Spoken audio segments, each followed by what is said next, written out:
యోబు గ్రంథం 8వ అధ్యాయం. అప్పుడు షూహీయుడగు బిల్దదు ఇట్లనెను, ఎంతకాలం నీవిట్టి మాటలాడిదువు? నీ నోటి మాటలు సుడిగాలి వంటివాయెను. దేవుడు న్యాయవిధిని రద్దుపరచునా? సర్వశక్తుడగు దేవుడు న్యాయమును రద్దుపరచునా? నీ కుమారులు ఆయన దృష్టి ఎదుట పాపము చేసిరేమో, కావుననే వారు చేసిన తిరుగుబాటును బట్టి ఆయన వారిని అప్పగించినేమో. నీవు జాగ్రత్తగా దేవుని వెతికిన ఎడల, సర్వశక్తులకు దేవుని బతిమాలు కొనిన ఎడల, నీవు పవిత్రుడవై యథార్థవంతుడవైన ఎడల నిశ్చయముగా ఆయన నీయందు శ్రద్ధ నిలిపి నీ నీతికి తగినట్లుగా నీ నివాస స్థలమును వర్ధిల్ల చేయను.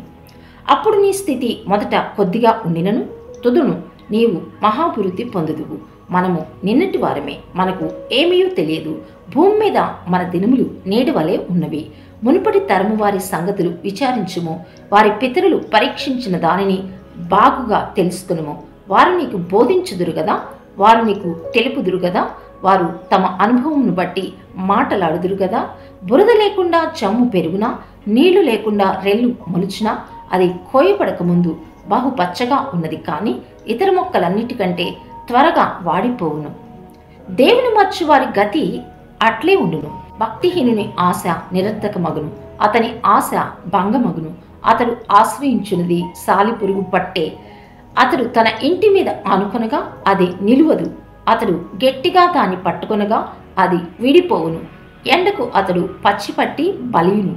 అతని తేగిలు అతని తోట మీద అల్లుకొనును. అతని వేళ్ళు గట్టు మీద చుట్టుకొనును. రాళ్ళు గల తన నివాసమును అతడు తేరి చూచును. దేవుడు అతని స్థలములో నుండి అతని వెళ్ళగొట్టుని ఎడల, అది నేను నిన్నెరగను, ఎప్పుడునూ నిన్ను చూడలేను అనును. ఇదే అతని సంతోషకరమైన గతికి అంతము. అతడున్న ధూళిలో నుండి ఇతరులు పుట్టెదరు. ఆలోచించుము, దేవుడు యథార్థవంతుని త్రోసివేయుడు.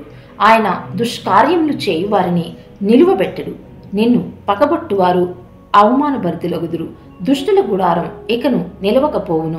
అయితే ఇంకను ఆయన నీకు నోటి నిండా నవ్వు కలుగు చేయును. ప్రహర్షముతో నీ పెదవులను నింపును.